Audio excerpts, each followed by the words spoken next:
Bueno, muy bien, bienvenidos nuevamente a todos. Oficialmente damos inicio a esta comunidad internacional sobre estudios de moda. En esta oportunidad vamos a referirnos a la investigación sobre gráfico y audiovisual en moda. Los expositores en esta oportunidad son Valeria Scalice, María Laura Spina y Pablo Tesoriere, quienes estarán exponiendo en esta oportunidad acerca de sus investigaciones. Esto tendrá una duración aproximada de 1 hora y media, así que ya a partir de esta grabación, que quedará después disponible para que la puedan compartir, vamos a comenzar. Así que María Laura, te cedo el espacio y cualquier duda estoy a disposición.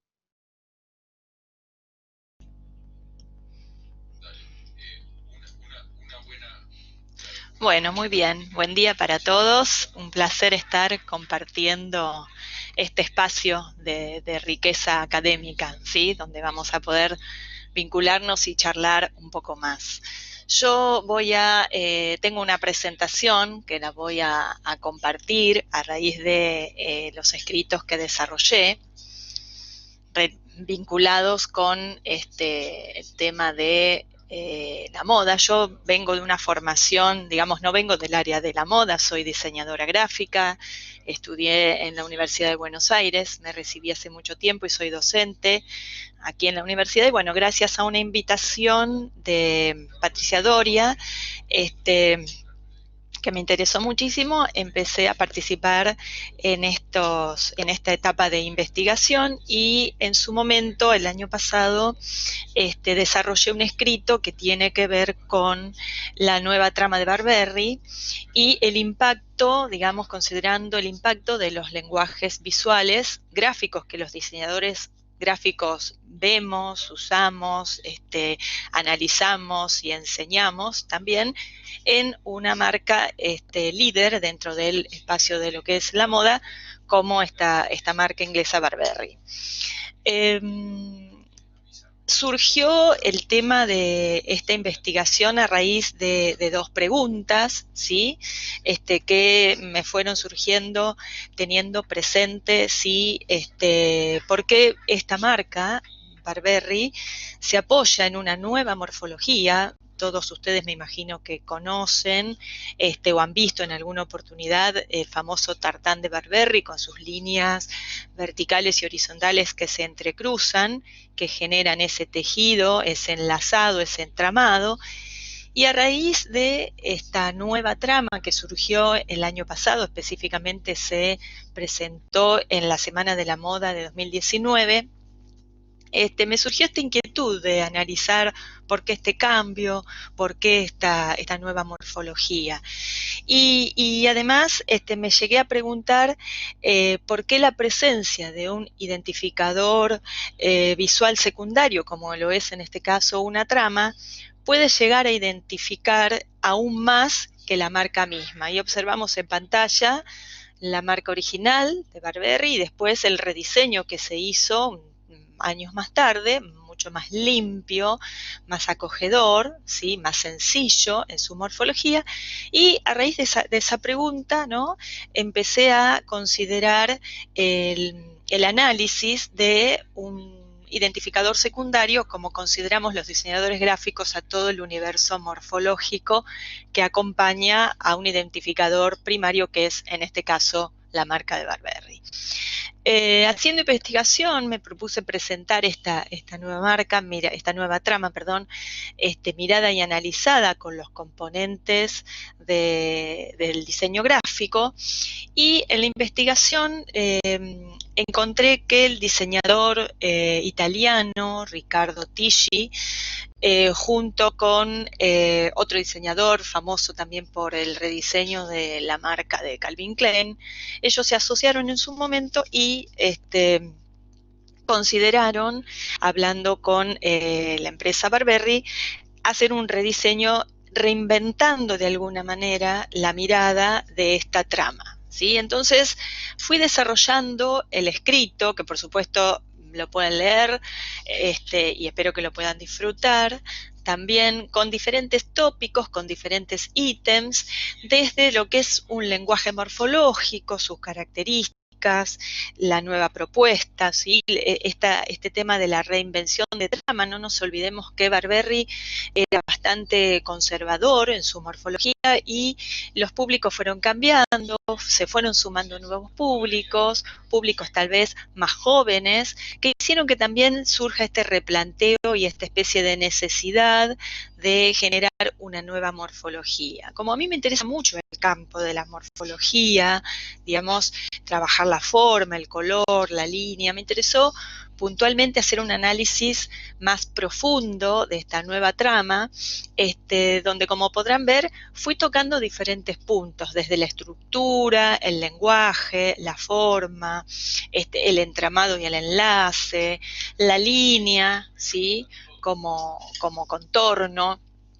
Y por otro lado, el concepto de los identificadores primarios y secundarios, que era uno de los puntos más relevantes.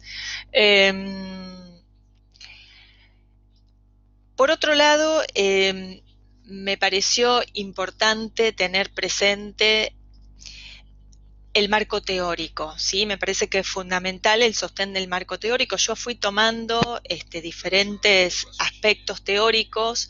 Es más, esto me hizo volver para atrás en las características de la teoría. Busqué material teórico vinculado con mis estudios en la universidad y fui desarrollándolos a lo largo de todo escrito, teniendo presente todos estos conceptos, ¿no? Vinculados con la morfología, la simetría, el concepto de módulo, ¿sí? Tan específico. Wu-Sui Wong en su teoría lo habla y lo destaca.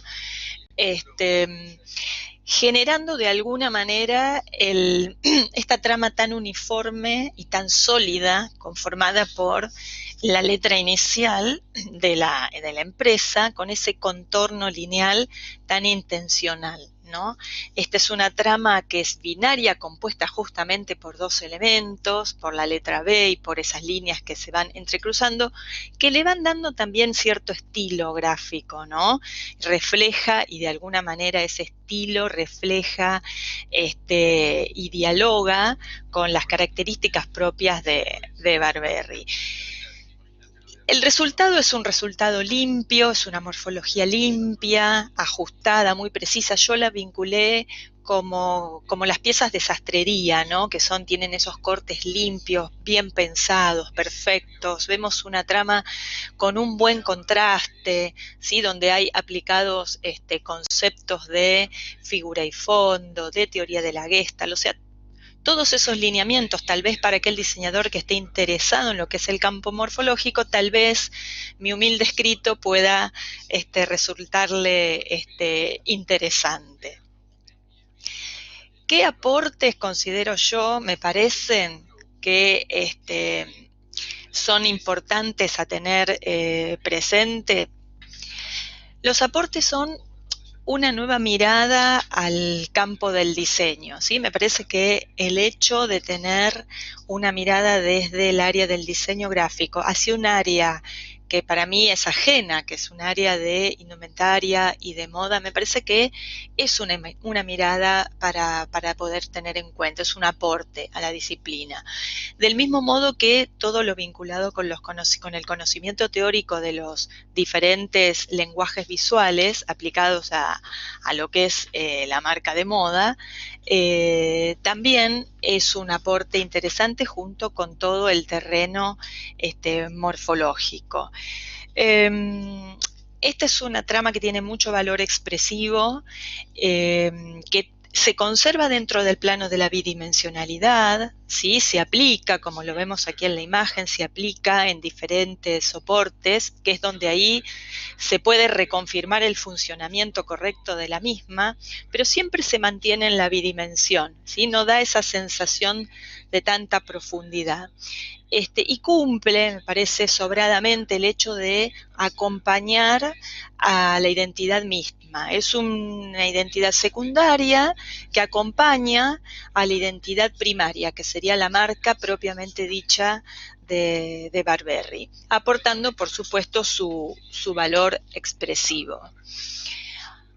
A modo de conclusión de este primer escrito, puedo considerar que el análisis de esta trama, que es un análisis muy pertinente, muy recortado, permite desglosar los diferentes componentes, porque después a quien le resulte interesante va a leer en el texto los diferentes puntos que yo fui tocando, desde que están acá mencionados en una de las pantallas, ¿no? Y eso permite ir desglosando todos los componentes que se fueron mirando y permite también la verificación de esta trama en su función, ¿no? Si realmente se funciona, si corresponde ese funcionamiento a la identidad que se quiso manifestar. Y por otro lado, otra conclusión a la que llegué es el desarrollo de estos recursos visuales básicos, conformando este universo en paralelo tan interesante y tan rico que se puede desarrollar alrededor de un signo identificador. A raíz de toda esta inquietud morfológica, por así decir, que me surgió en su momento, me seguí haciendo preguntas, qué pasaba, ¿no? con las tramas en otros espacios y en otras marcas de moda. Entonces eso me llevó a repensarlo y a buscar, por otro lado, para poder darle una continuidad a este escrito y hacer una segunda etapa, que es el segundo paper que ya estuve desarrollando, que tiene que ver también con una marca de moda, y ahí viene la articulación entre los dos textos, siempre amparados dentro de lo que es el campo de la morfología.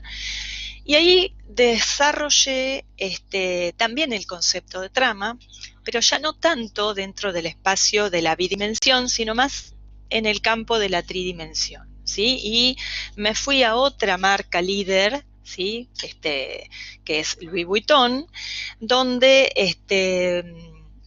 trabajé sobre la aplicación de este recurso gráfico, que siempre es complementario porque es un recurso secundario, pero que fortalece y acompaña la identidad misma de la empresa. A raíz de esta nueva idea que fue surgiendo, que charlamos también con Patricia en su momento, y con otros compañeros del grupo de investigación, desarrollé esta propuesta, ¿no? La de presentar la aplicación de las tramas, que normalmente son bidimensionales, pero ubicadas en espacios tridimensionales, donde se resignifica y se hace un aporte a la marca, en este caso particularmente de la Fundación Louis Vuitton.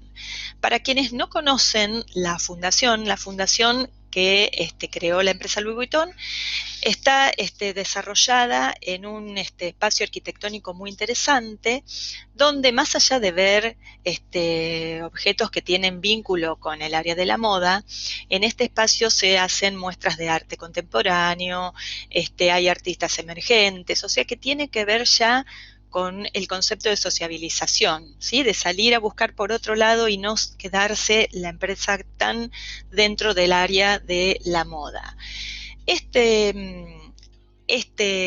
Digamos, edificio de la Fundación Louis Vuitton es un edificio que fue creado por el arquitecto Frank Gehry hace un par de años, y es un edificio que tiene una particularidad: está formado por diferentes bloques vidriados.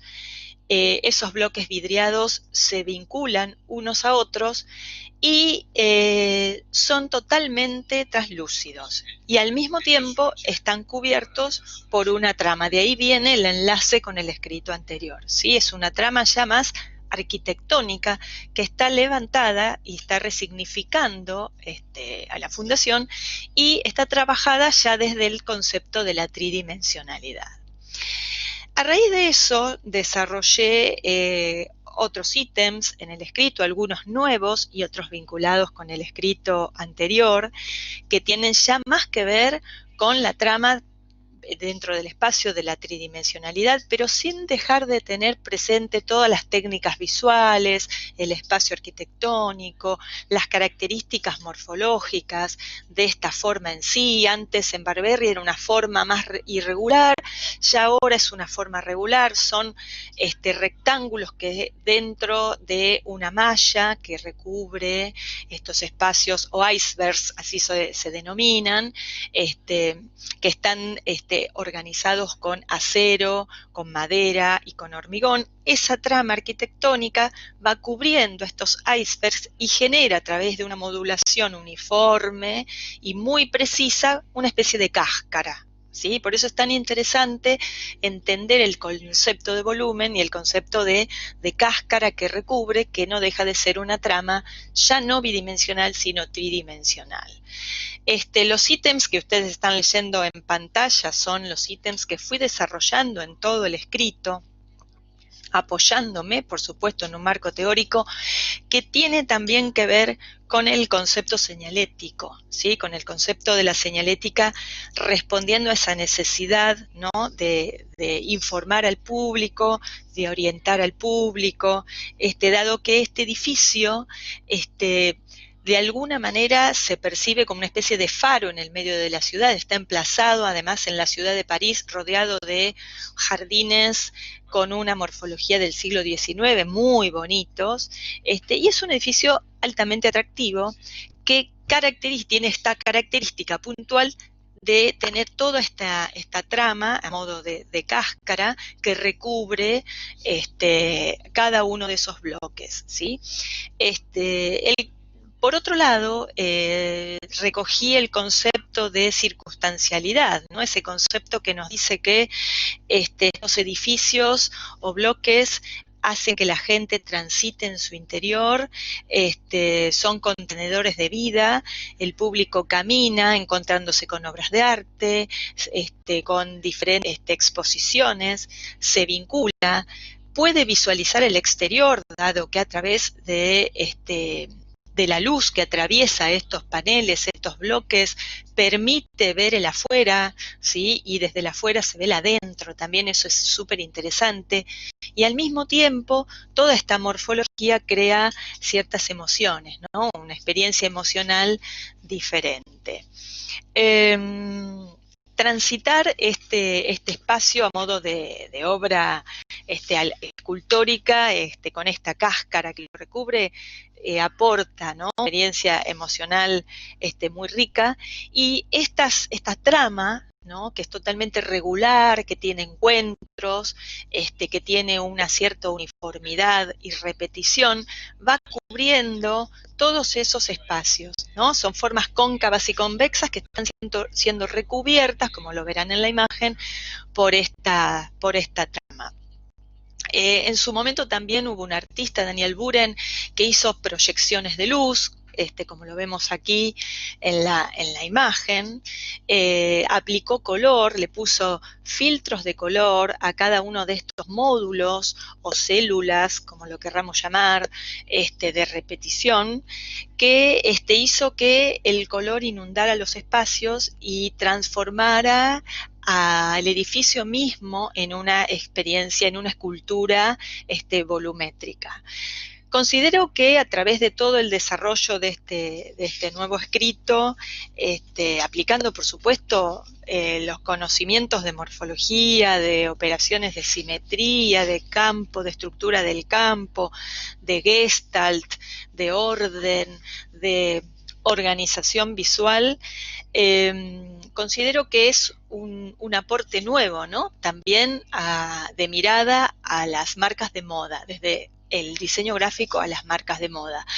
Y también sumo un conocimiento teórico de lo que es la señalética identitaria, reforzando el concepto de identidad, ¿no? En este caso de la Fundación Louis Vuitton. En paralelo, haciendo un análisis de la morfología específica de lo que es la trama bidimensional y la trama tridimensional. Bueno, pero para eso hay que leer el escrito, así que me parece que igual es un aporte sólido a la disciplina.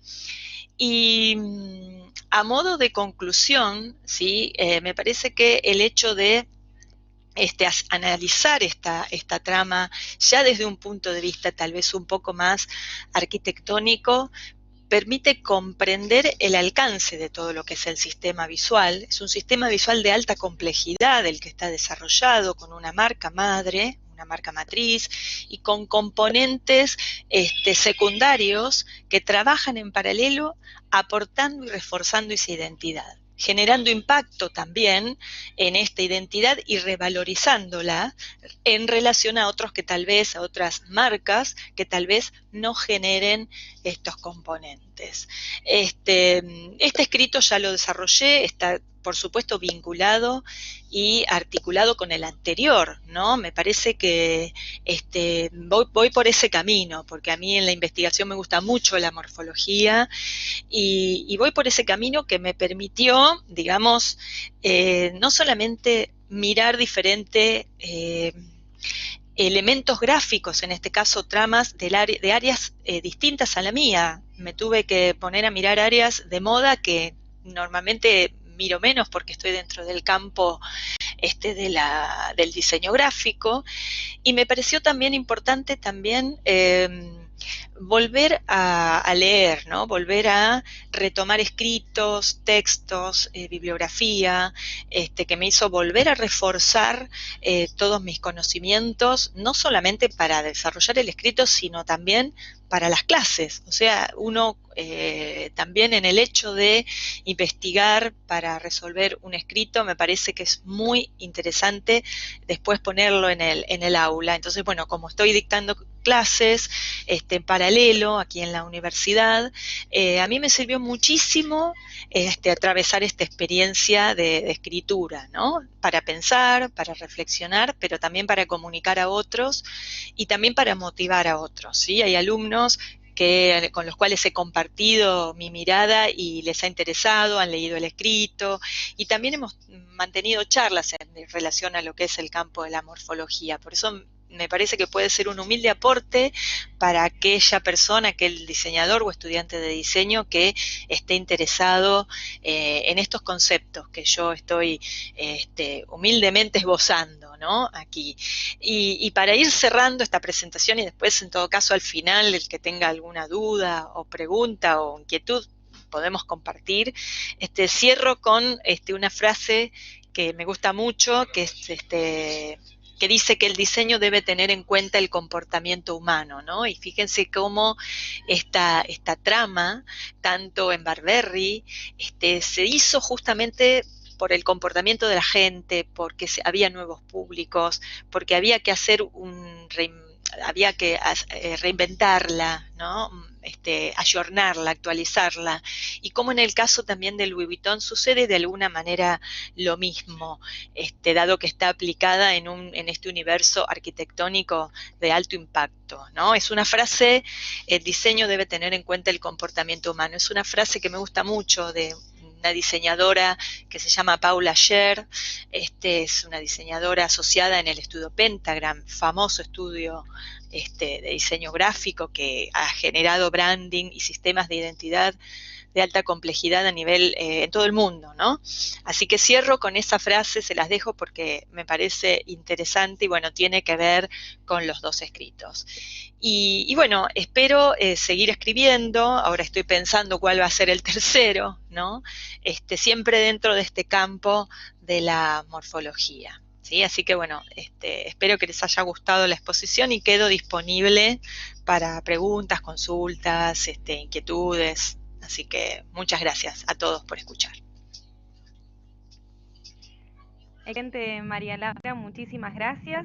Como expresaste vos, digo bien, estas investigaciones forman parte del cuaderno número 100, La moda en su laberinto, que acabamos de compartir el link en el chat para todos aquellos que quieran acceder y visualizar de corrido todas las investigaciones, así que los invitamos. Y vamos a continuar con las consultas. Todos aquellos que tengan dudas o consultas lo pueden hacer a través del chat y luego al final de la comisión vamos a estar compartiendo todas las dudas que surjan. Voy a dar lugar a la palabra a Valeria Scalice, así que compartimos tu investigación. Valeria, adelante. Bueno, hola, ¿qué tal? Bueno, excelente, María Laura es una excelente docente y sobre todo lo que contó, muy interesante, así que voy ahora yo también a compartir mi presentación. A ver si ahí. Bueno, bien. Bueno, me presento, mi nombre es Valeria Scalice, yo también vengo del área del diseño gráfico y el año pasado fui invitada por Patricia a participar de este libro súper interesante. Fue un desafío para mí porque, como sabrán la mayoría que son del área visual, porque la moda también viene del área visual, escribir para nosotros es un desafío y investigar y tratar de llevar esto a contenido o a material teórico que sea accesible para todos los alumnos es un desafío muy interesante y, como decía María Laura en el final de su charla, también nos nutre y nos ayuda a nosotros a mantenernos actualizados. Así que Patricia me invitó, me pareció un desafío y lo asumí y empecé a investigar dentro de un área del diseño que está muy vinculada a lo que es la moda, que es el área editorial. Yo tengo experiencia y me formé en el área editorial durante muchos años, con lo cual, bueno, me pareció interesante abordar a la moda desde mi punto de vista, ¿no? Que es el punto de vista de cómo se muestra y de cómo se ve en la portada de una revista. Así que el escrito intenta ahondar un poco, investigar, ¿sí? Desde hacer un paralelismo entre lo que es una pasarela, o sea, yo me imaginé y me puse en un contexto en el que, si bien en la pasarela nosotros, o los diseñadores de moda, muestran sus modelos y sus colecciones, en lo que hace a la editorial, la portada vendría a ser un poco como esta pasarela, como esta vidriera en la que se ponen de manifiesto los diferentes estilos de la moda. Y en realidad lo que me empecé a plantear, o lo que siempre fue para mí como una cuestión que me llevaba a pensar y no me terminaba de definir qué pasaba, era si realmente las portadas de las revistas de moda crean una conciencia social y venden moda, o nos plantean como unas cuestiones utópicas, aspiracionales y totalmente frustrantes, en definitiva, más que nada para las mujeres, que son en su mayoría quienes las consumen.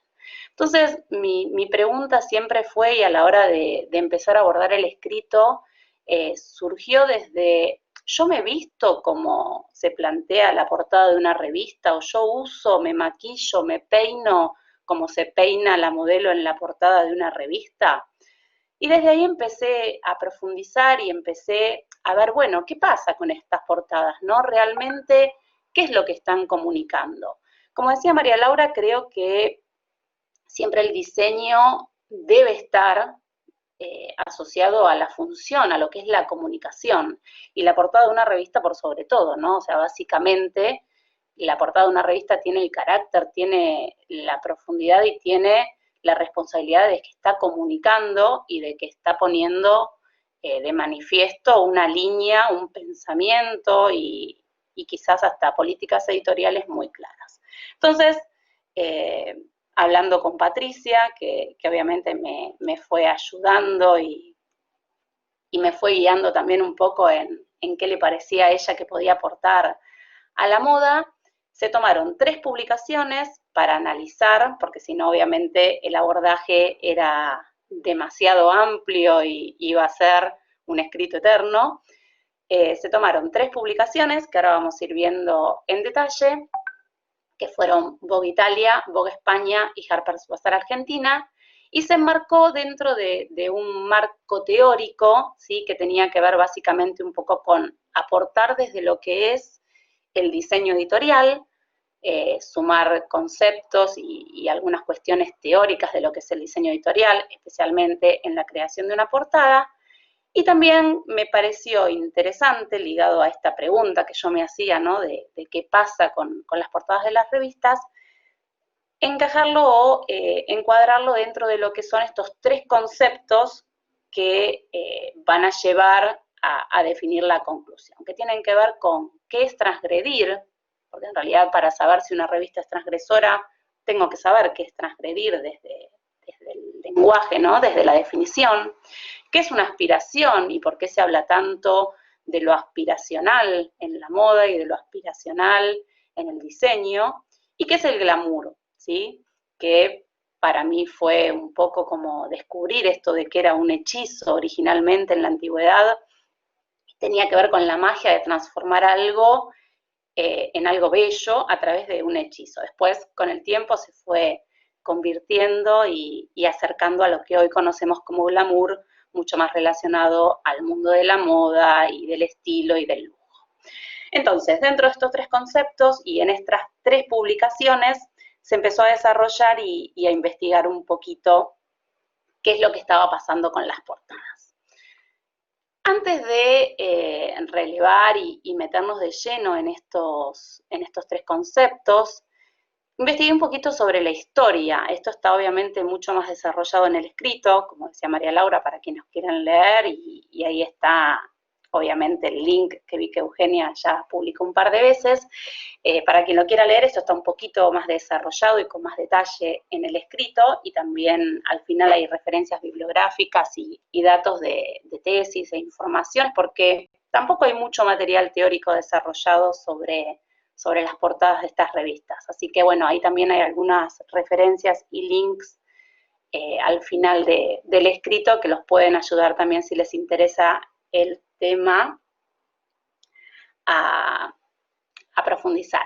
Sí, Valeria, de hecho, yo ahora les iba a compartir también una pantalla, si me dejaba de Netflix, les iba a recomendar el mismo documental, porque bueno, como una de las revistas que tomé fue Vogue Italia, ella es un poco como el eje de esta investigación y creo que es lo más rico que pude encontrar desde lo que hacía la transgresión en la moda y en el diseño editorial. Es excelente el documental, yo también lo súper recomiendo y véanlo a los que les gusta la moda y a los que les gusta el diseño. Bueno, bien, entonces, volviendo al escrito, las revistas de moda, bueno, surgieron hace muchísimos años, allá por el 1600. Obviamente no eran lo que son hoy en día, no eran lo que nosotros conocemos. Había una limitación en el principio de estas publicaciones, había una limitación que tenía que ver con que en su gran mayoría las mujeres no sabían leer, con lo cual este material se empezaba a presentar de una forma, algo que se pensaba que podía ser un éxito, se había topado con esta dificultad de que las mujeres no leían, con lo cual era imposible llegar a ellas a través de una publicación escrita.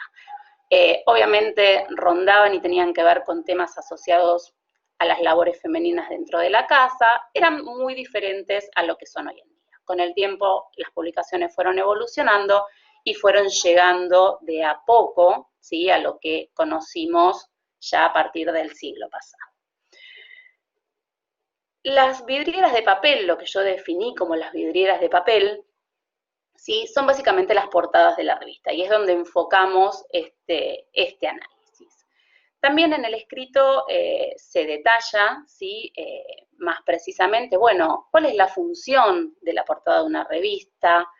Todo este tema de las ediciones en papel, hoy por hoy, si bien yo no lo profundicé y no lo desarrollé en este escrito, sí tengo idea de hacerlo en el escrito del próximo número, están atravesadas por las redes, por lo que es la comunicación digital y por lo que es, hoy por hoy, una competencia muy directa, ¿sí?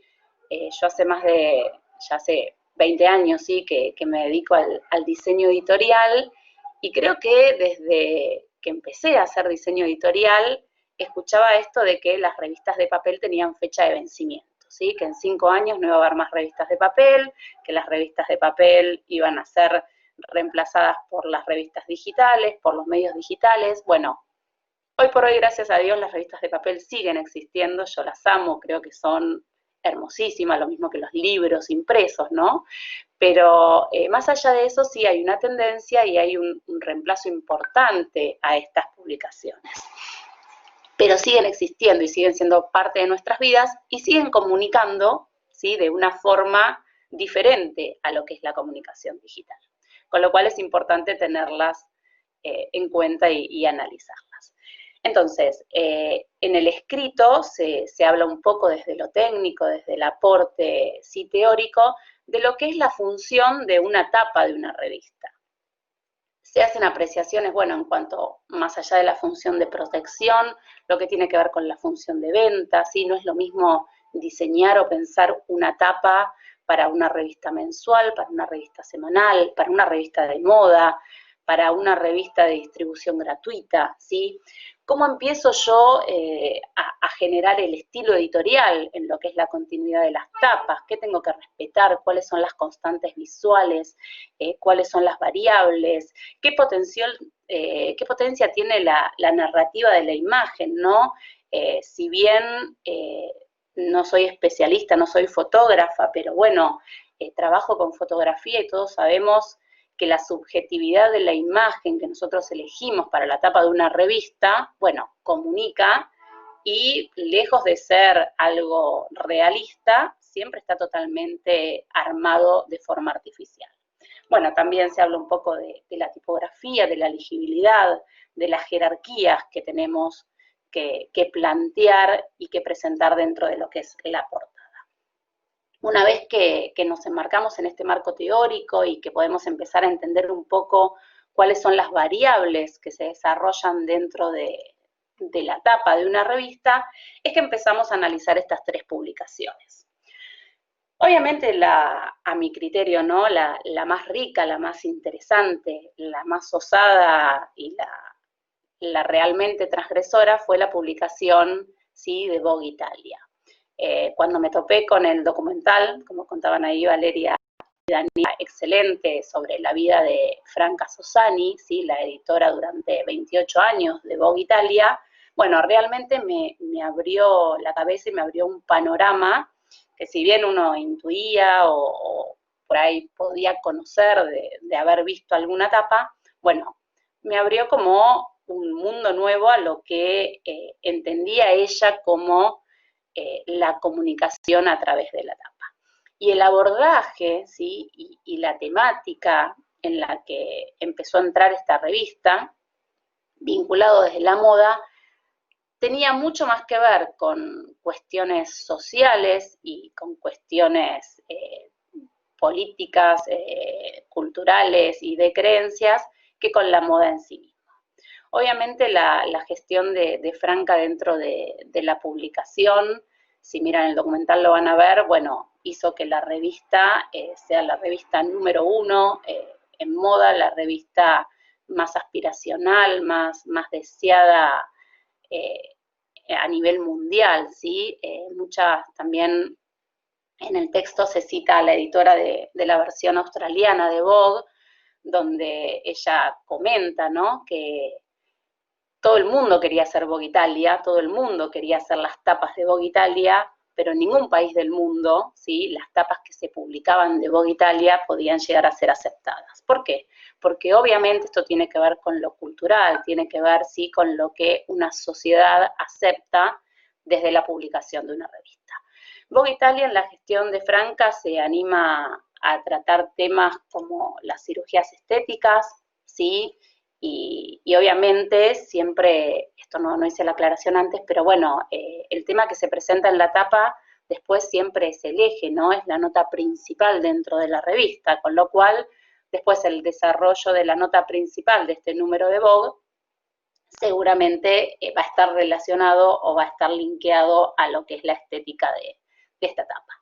Entonces, volviendo a esto, bueno, Franca sí se animó a abordar temas como las cirugías estéticas, ¿sí?, pero siempre más desde la crítica. En el caso de Vogue Italia, después vamos a ver que en las otras publicaciones no tanto, pero sí en el caso de Vogue Italia, siempre más desde la crítica, ¿no?, desde el presentar un tema de forma polémica, de forma para discutir, para poner, ¿sí?, sobre el tapete.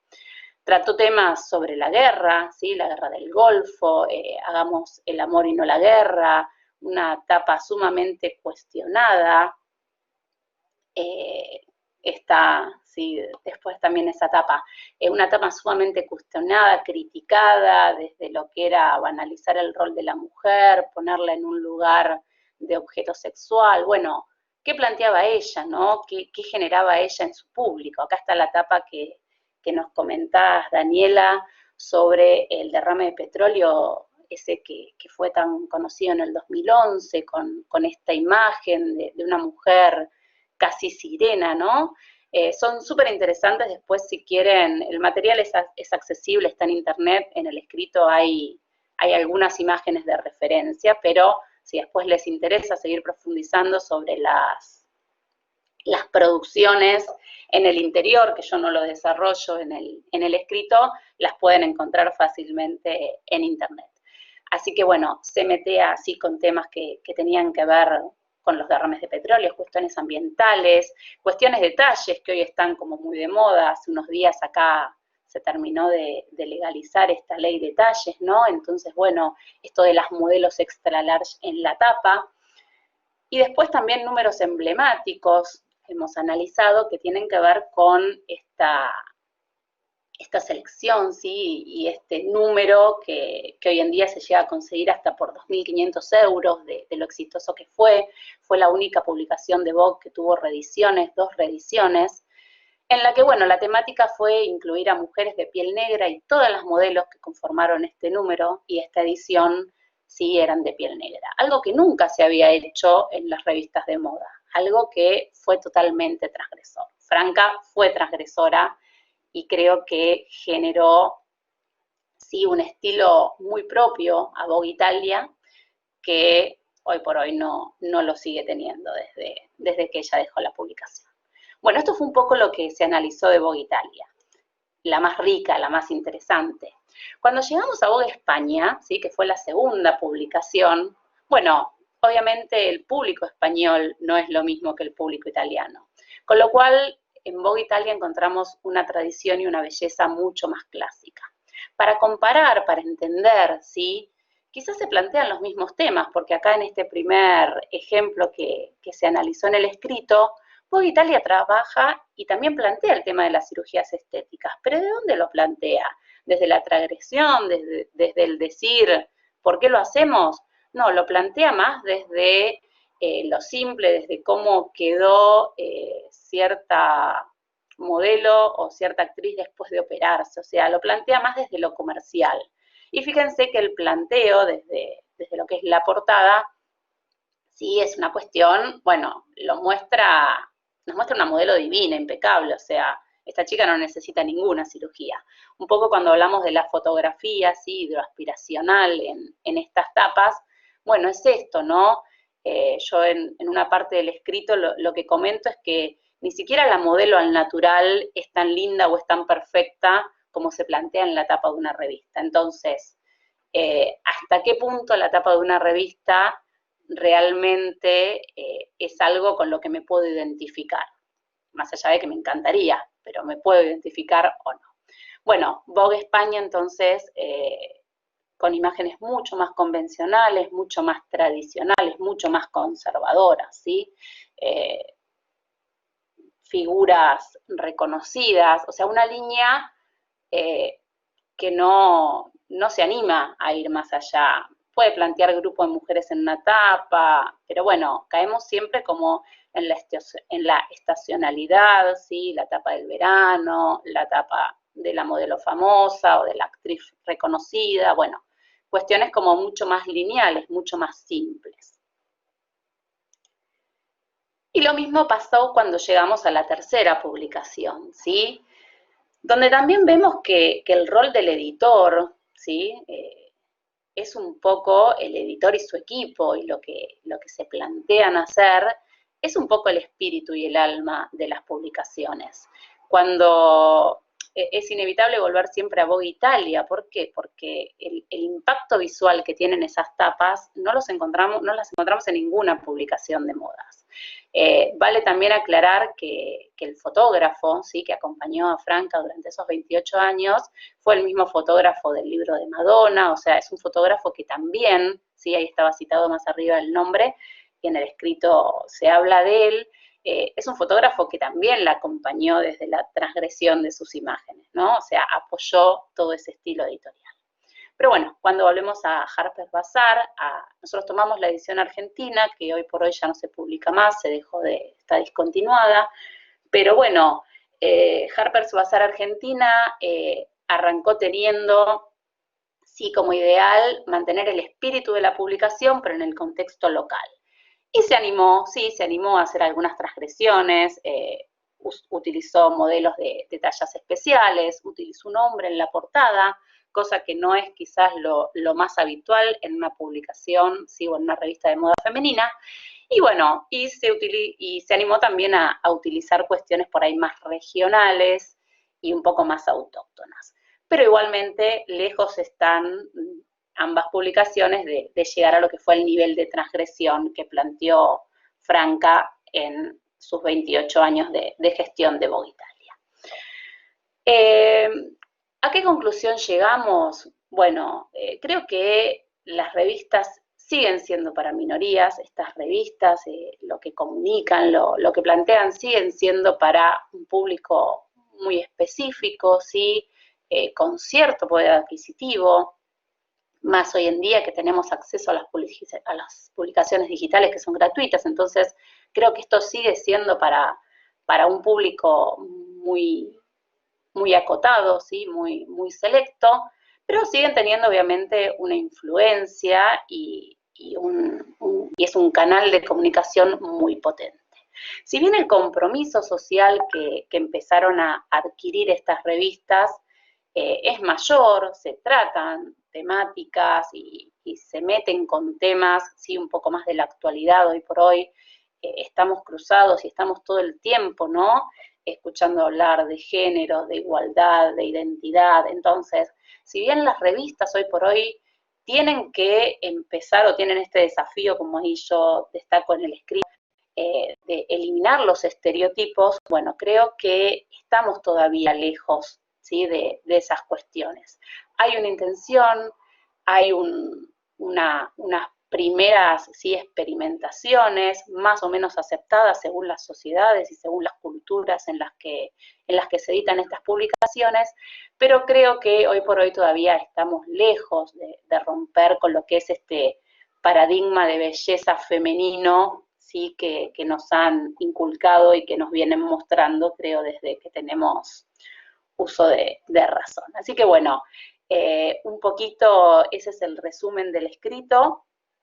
Mi idea, como contaba María Laura, yo todavía no lo escribí, todavía no tuve el tiempo, porque la verdad que esta situación de pandemia nos ha complicado un poco la vida en mayor o menor escala, así que no tuve tiempo de ponerme, pero bueno, mi idea sí en el próximo escrito es seguir trabajando el tema editorial, es tomar a la revista Le Officiel, ¿sí?, que el año que viene cumple sus 100 años, hace 100 años que se publica, así que bueno, estoy interesada en hacer un análisis sobre ese recorrido, sobre cómo la revista fue evolucionando a lo largo de este siglo, de cómo empezó a virar o a tener más presencia digital que en papel, y bueno, y un poquito obviamente cruzarla con todo lo que tiene que ver el contexto, sí, social de cada década, para también relacionar un poco cómo el diseño en diferentes décadas fue teniendo diferentes estilos. Así que, bueno, espero les haya interesado y bueno, y lo lean si es que les interesa el tema editorial.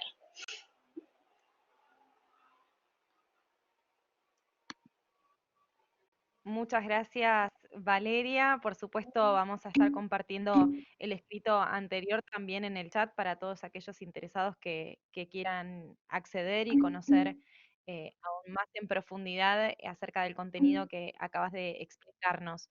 voy a dar lugar a Pablo Tesoriere para que comparta su investigación y, como ya les dije en otra oportunidad, pueden compartir todas sus dudas y consultas en el chat, que al final de la comisión vamos a armar un debate para que todos puedan compartir sus inquietudes.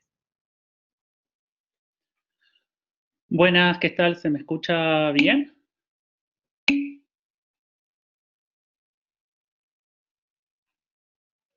Sí, perfecto, Pablo. Bárbaro, gracias. Bueno, estaba escuchando excelente las ponencias de María Laura y de Valeria. Me presento, soy Pablo Tesoriere, soy director de cine y fotógrafo. Doy clases también en la UP, enseño lenguaje audiovisual en moda. Y cuando hablamos de lenguaje audiovisual en moda, nos referimos a fashion film, un género bastante híbrido que todo el tiempo se está transformando, que ha empezado a aparecer a partir del 2005, del 2006, y que en la actualidad es un género muy en auge, sobre todo a partir del paradigma digital de las redes sociales. Y siendo docente, enseñando lenguaje audiovisual, me encontré con una problemática que era interesante, que es que no hay biografía sobre fashion film. Es un género muy en auge, muy moderno, que cuesta definirlo. La biografía que hay es en habla inglesa, hay algunas investigaciones en España. Entonces, esa fue una de las cuestiones por las cuales cuando Patricia Doria me invitó a trabajar y a investigar para este cuaderno que hicimos el año pasado, me parecía interesante investigar y escribir sobre este género en auge, potente, que un poco surge frente a la demanda del consumidor que buscaba algo no tan fuerte como la publicidad y buscaba algo más sentimental, algo que tenga que ver con un poco algunas cosas que vamos a ir desarrollando, que es storytelling y el branded content. Y un poco me fui sumergiendo en esta investigación, viendo qué es lo que pasaba en Europa, qué es lo que pasa acá en Latinoamérica, cómo este género se va revolucionando con el tiempo, y un poco definirlo como básicamente el título que le puse, que es una tendencia mundial en comunicación. Cuando hablamos de fashion film, una de las cuestiones más complicadas que tenemos es el tema de definirlo. O sea, hay algo que nos pasa, que queremos definir un género y ver qué es eso. Y en el fashion film, al ser un género híbrido que mezcla muchos géneros, se hace difícil definirlo en cuanto a duraciones, en cuanto a estética, en cuanto al uso de su música. Entonces, mi premisa fue partir de una frase de un filósofo que me pareció muy pertinente, que es Todorov, que dice: un nuevo género es siempre la transformación de uno o varios géneros antiguos, por invención, por desplazamiento o por combinación. En el caso del fashion film, nos encontramos con un género que combina varios géneros. Por eso también es difícil definirlo. Podemos hablar de cortometraje cinematográfico, podemos hablar de algo mucho más experimental, podemos hablar de un videoclip. Y todo eso es un fashion film y todo eso no es un fashion film también. Entonces, es interesante muchas veces cómo la revolución digital, este paradigma digital de las redes sociales, cómo se va adaptando a este género. No es lo mismo lo que hacía en el 2000, lo que se hacía en el 2005, en el 2006, con producciones de Dior, teniendo como protagonista a estrellas cinematográficas como Nicole Kidman, con lo que se está haciendo en la actualidad, que son cosas más de vanguardia, más experimentales, un poco tomando lo que decía Valeria en cuanto a lo que hizo Steven Meisel como fotógrafo en algún momento con Franca en Vogue Italia. Hay cuestiones que empiezan a aparecer como identidad de género, como el tema de las tallas, el tema de esta revolución social femenina, que el género del fashion film lo empieza a apropiar. De hecho, el mismo fotógrafo Steven Meisel está haciendo fashion films ahora, entonces es otra manera que él encontró para comunicarse. y un poco se separa de esta idea que un poco se le acusaba a la moda de ser fría, de ser frívola, y empiezan a aparecer fashion films mucho más involucrados socialmente, con temáticas sociales mucho más potentes, también para llegar a ese consumidor que por un lado trata de alejarse de lo que es la publicidad tradicional. Una de las cosas sí que podemos definir del fashion film es que no busca la venta directa como sí lo hace la publicidad, sino que lo que hace es transmitir un mundo de sensaciones y que ese consumidor se sienta atraído por ese mundo de sensaciones, por esa idea que se tiende a transmitir en el fashion film, y de alguna manera que entre en ese mundo de sensaciones y se sienta cómodo con esa marca, con esa identidad de marca, y a partir de ahí sí llegar a consumir la marca, pero no es tan fuerte ni tan directa como una publicidad.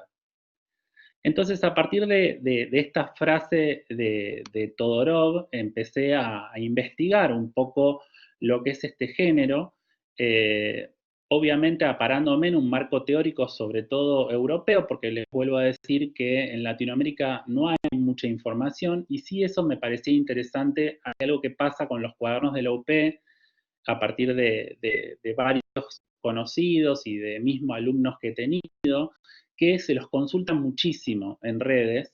Entonces, frente a una demanda de estudiantes y también de público que puede estar en las redes investigando, me parecía interesante sentar un precedente en el cuaderno y escribir sobre lo que es este género en potencia, que un poco, como acá lo define un colega español, Jordán Marín, la revolución digital ha transformado la totalidad de los medios, de los formatos, los soportes del sector comunicativo tradicional, sin distinción alguna, promoviendo la aparición de nuevos contenidos y de nuevas formas de contar historia.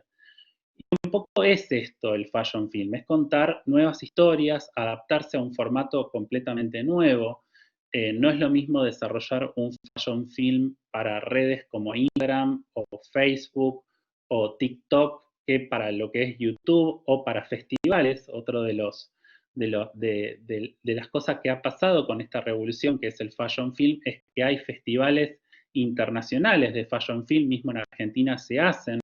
Entonces, por ahí no es lo mismo hacer un fashion film para un festival, que pueden tener una duración mucho más grande. Hay fashion films dirigidos por grandes realizadores que llegan a durar 15 minutos, como lo que pasa en las redes, que hay marcas que generan el fashion film para, por ejemplo, Instagram y duran 50 segundos. O sea, el contenido es otro. El consumidor pasó de ser un simple receptor pasivo a ser un actor activo en el proceso del marketing, y eso hace que también el fashion film vaya evolucionando de alguna manera. Nos encontramos con fashion films que tratan de que el consumidor esté mucho más presente. De ahí es que surgen varios géneros dentro del fashion film, desde los cortometrajes tradicionales con una historia que tienen un inicio, un comienzo y un desenlace, a cuestiones mucho más experimentales, a cuestiones que tienen que ver mismo con el backstage y con el mostrar el detrás de escenas, que también eso ha crecido muchísimo porque obviamente el consumidor, el espectador quiere estar dentro de la marca, quiere formar parte de esa marca. Y después con cuestiones más documentales.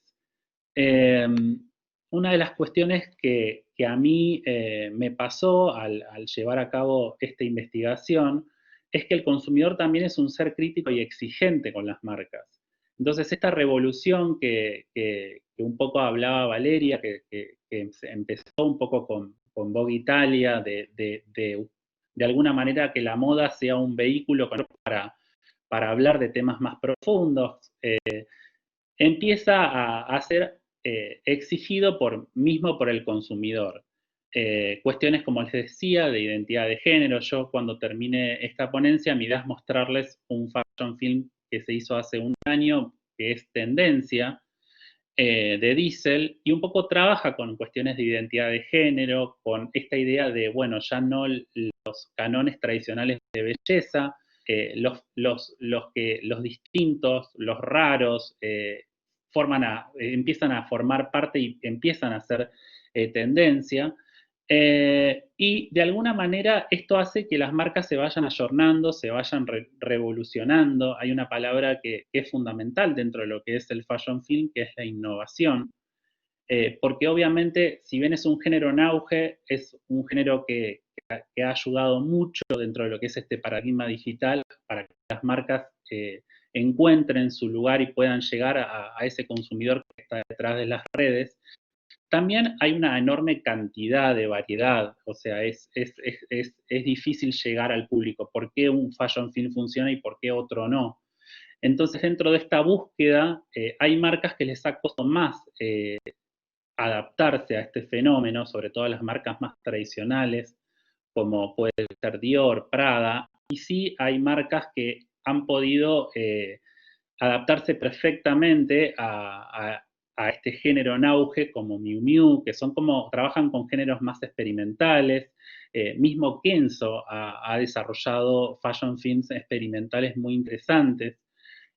También esta idea de lo experimental y del videoarte, que viene más del palo del videoarte de la década del 60, también no deja de ser un riesgo, porque uno puede hacer algo muy experimental, visualmente interesante, pero que por ahí no llega a todo el público. Entonces, no es lo mismo hacer algo tradicional, un cortometraje con buenos actores, que hacer algo experimental. Eso también entra en juego en lo que es el fashion film. Y algo que a mí me parecía interesante era un poco empezar a definir este género que pareciera que no tiene límites, porque por un lado está lo cinematográfico, por otro lado está el videoarte, por otro lado está lo editorial, por otro lado está el videoclip. Es un género como versátil, innovador, novedoso, de las cuales de alguna manera siempre la moda había estado al servicio del cine, o sea, hay infinidad de directores de cine que han recurrido a la moda para contar sus historias. Se me viene a la cabeza, por ejemplo, el gran Pedro Almodóvar, que ha trabajado con muchos diseñadores de moda, es amigo de Galeano, ha trabajado también con Marc Jacobs. En este caso, se invierten los roles, o sea, de alguna manera el cine está al servicio de la moda, se empieza a varios técnicos, gente técnica del cine importante, directores de cine como también actores, actrices, empiezan a ser llamados por grandes marcas para incorporarse en este género. Entonces, una de las cosas interesantes que empiezan a aparecer por qué cuesta definir este género, es también quién está detrás de la realización. No es lo mismo que esté un director tradicional, consagrado, como Scorsese, como Sofía Coppola, que un fotógrafo como Steven Meisel, más revolucionario, que alguien que venga más del palo del videoarte.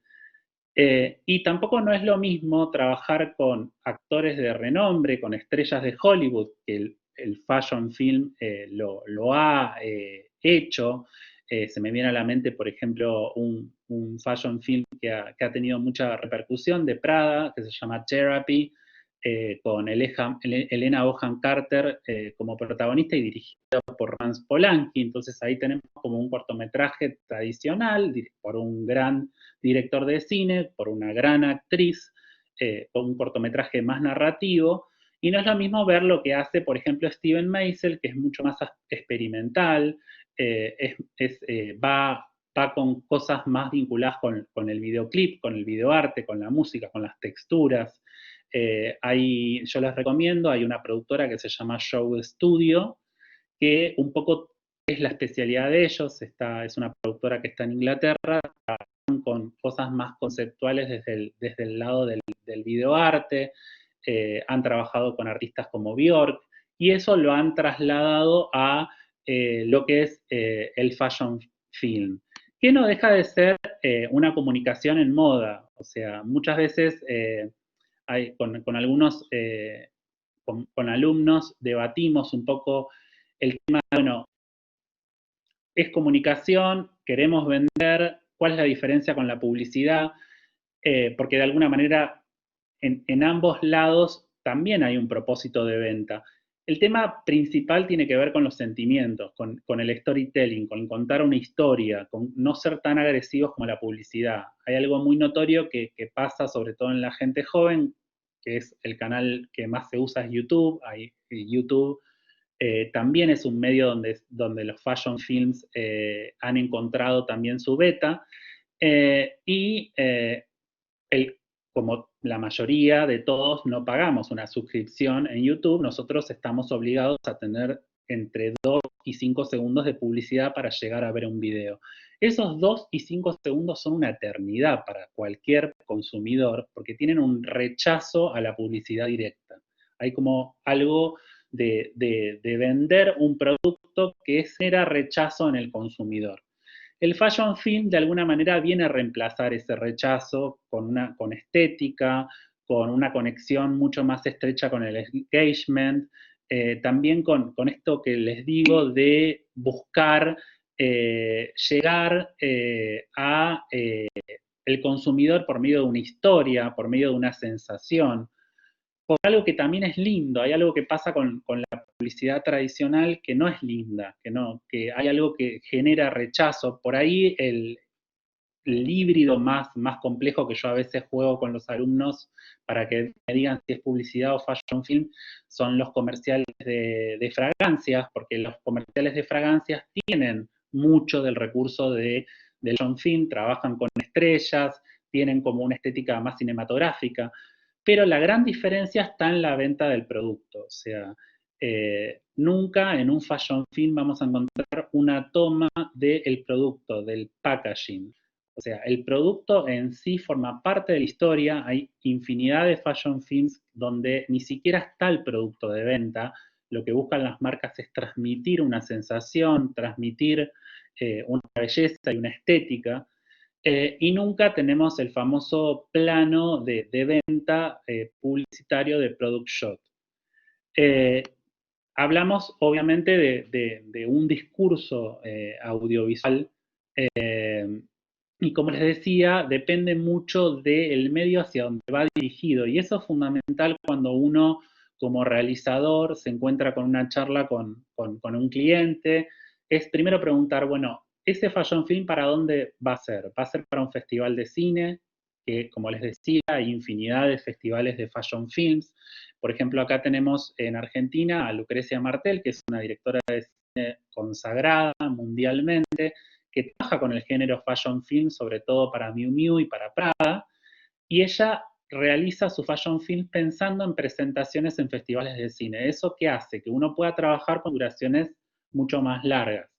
Pero hay un lema que yo siempre les digo a mis alumnos, que es menos es más. Entonces, de alguna manera, estamos cansados audiovisualmente de ver materiales y si es pensado para redes, las duraciones son mucho más cortas.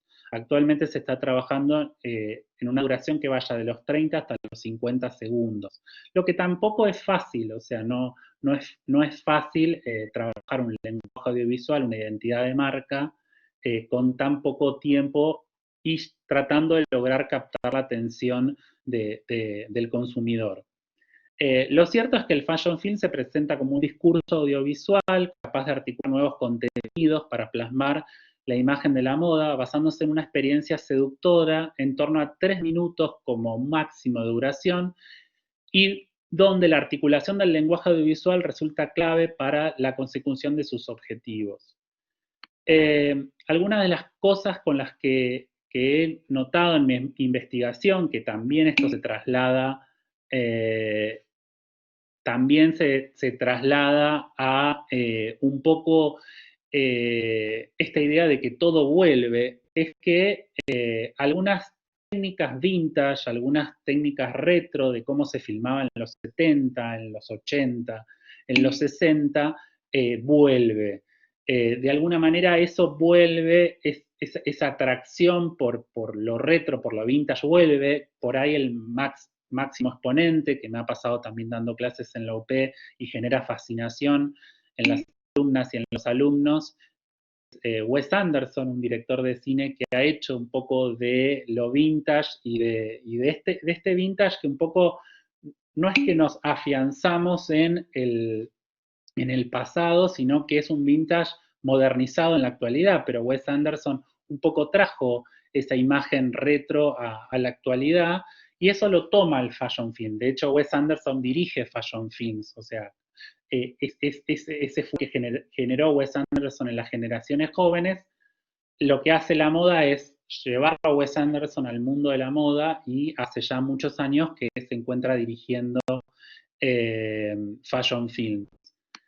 Y un poco es lo que les venía diciendo, esto de que el cine y la moda y el cine de alguna manera están muy vinculados. O sea, cuando yo doy clases, muchas alumnas y alumnos se sorprenden cuando yo les digo que directores de cine como Scorsese, Sofía Coppola, David Lynch, David Fincher, que son directores que han hecho películas emblemáticas de la historia del cine y que siguen dirigiendo ahora. Sin ir más lejos, Sofía Coppola con María Antonieta generó una revolución en el mundo de la moda. Están haciendo fashion film.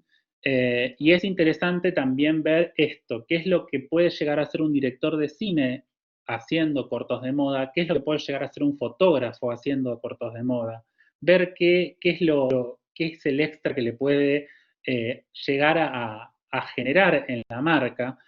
Y de alguna manera, para que el fashion film funcione, tiene que estar realmente vinculado con lo que es la identidad de marca.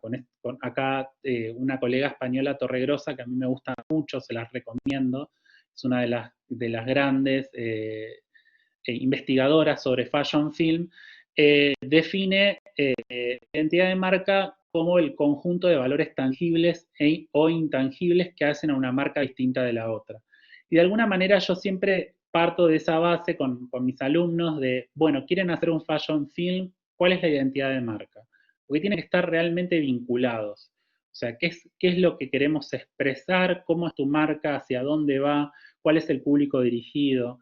Para que de alguna manera también analicemos por qué hay fashion films que funcionan, por qué hay fashion films que no funcionan. Y uno de los problemas que encontramos es cuál es la vinculación que tienen con la identidad de marca. Y ahí también encontramos con problemáticas que les han pasado a marcas más tradicionales, como les decía, como Louis Vuitton, como Dior, que no han podido traspasar su identidad de marca al paradigma digital.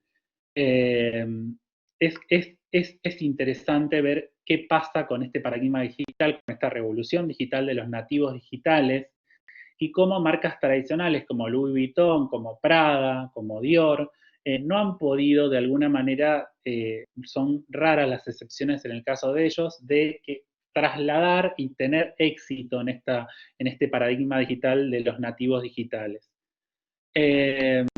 Nos enfrentamos a una revolución digital. Yo, de hecho, estando en pandemia, que bueno, me fui comunicando con Eugenia, con Patricia, y releo el escrito que hice el año pasado, y se afianza más esto de la revolución digital, se afianza más esto de este paradigma digital, de los nativos digitales, de cómo yo doy clases en la UP, el trabajo final de los alumnos es hacer un fashion film, y han hecho trabajos muy interesantes este año desde el confinamiento, desde la búsqueda interior, teniendo no modelos, porque también uno de los temas que también es un tabú, que es, bueno, hago un fashion film. ¿Puedo hacer un fashion film sin personas? Sí. Si está vinculado con la identidad de marca tuya, tranquilamente lo podés hacer. Pero no puedo trabajar con una modelo porque por el confinamiento no puedo contratar a nadie. Bueno, también tenés esta revolución digital de archivo, que uno está en lo que es, tiene YouTube, tiene Vimeo, tiene distintas redes, y se puede hacer un fashion film también con archivo. Lo han hecho marcas importantes en la actualidad este año. Otro paradigma es, bueno, no tengo fotógrafo, no puedo contratar a nadie. Bueno, Vogue ha sacado este año tapas de revistas fotografiando modelos con un dron, por ejemplo, porque no podía estar un fotógrafo cerca de la modelo. Entonces, Mismo esta revolución digital, este paradigma digital hace que nos vayamos ayornando y cómo el ser humano se va adaptando y readaptando a lo que va pasando. De hecho, por eso el escrito mío de este año para el nuevo cuaderno tiene que ver un poco con la comunicación visual en redes. ¿Qué pasa con este paradigma digital, con esta revolución digital, cómo las marcas se van ayornando, donde ya la foto pasa a ser por momentos algo antiguo, la imagen audiovisual por momentos también, y aparecen fenómenos como los memes, los GIFs, que también las marcas lo utilizan como herramienta de marketing.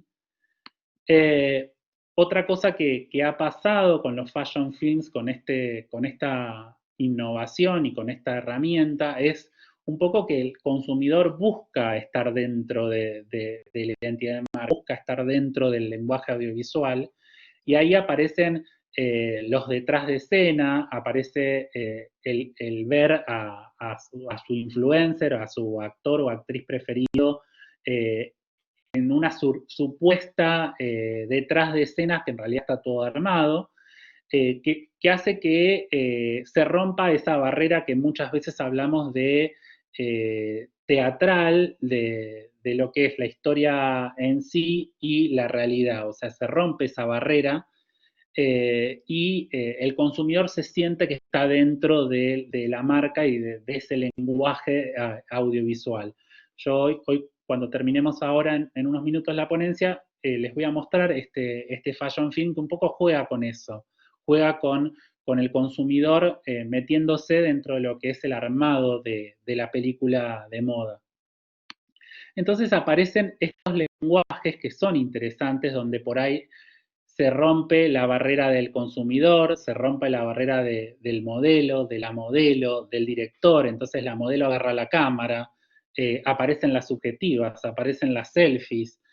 Hay como una idea de nuclearse, de estar como mucho más cercano. Se rompe lo que les digo, esta barrera entre el consumidor y las marcas. Y obviamente las dos palabras que nuclean esto es innovación y tendencia. De alguna manera uno busca todo el tiempo innovar y todo el tiempo uno busca generar tendencia. El escrito obviamente lo van a tener, ahí vi que Eugenia estaba compartiendo, lo pueden consultar, ahí van a encontrar también bastante biografía, que sé que es difícil encontrar biografía sobre fashion film. Y les recomiendo también a Díaz Zuluaga, que es otra colega que ha investigado mucho el tema de los fashion films. Para mí es como muy interesante dejar en claro esto. La finalidad de un fashion film no es la venta de un producto, sino la argumentación persuasiva. Y un poco esta es como la finalidad del fashion film. Me gustaría, bueno, como cierre acá, alguien me pedía el mail, acá tienen mi mail, que es pablotesoriere@gmail.com. Me gustaría compartirles como último este video, como cierre de la ponencia, para un poco ver por qué hay cosas que funcionan y por qué hay otras que no, y esto que un poco había empezado a plantear Valeria con Steven Meisel, que es esta idea también de ir más fuerte hacia lo social.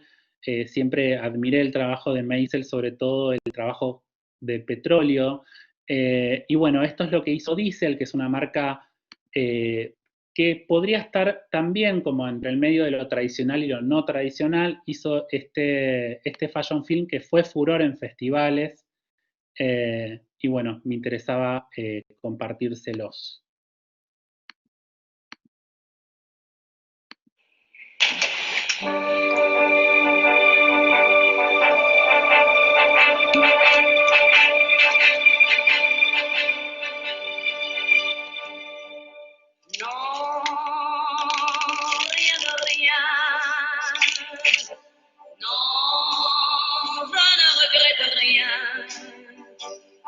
Ni le bien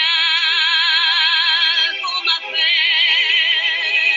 ni le mal, ça m'est bien.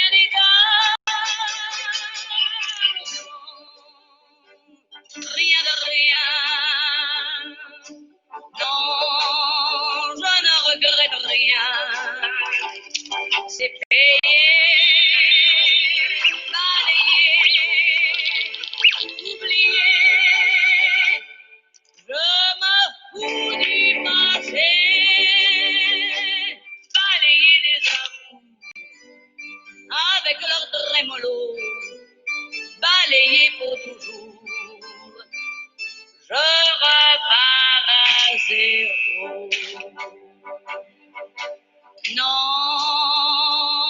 rien de rien. Non, je ne regrette rien. Ni le bien qu'on m'a fait, ni le mal, tout ça m'est bien égal. Rien de rien. Non, je ne regrette rien. Car ma vie, car mes joies, aujourd'hui,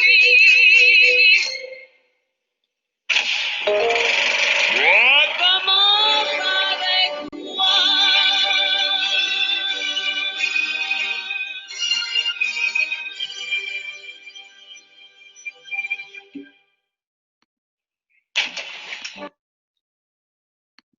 Bueno, gracias. Esa fue la ponencia.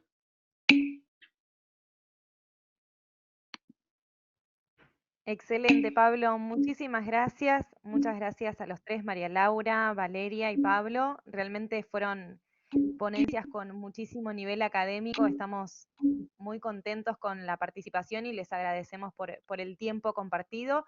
Como comentamos y escribimos ahí en el chat, esta grabación se va a subir en los próximos días en el canal de YouTube, Conferencias DC, para que puedan revivir todo este contenido que estuvieron compartiendo.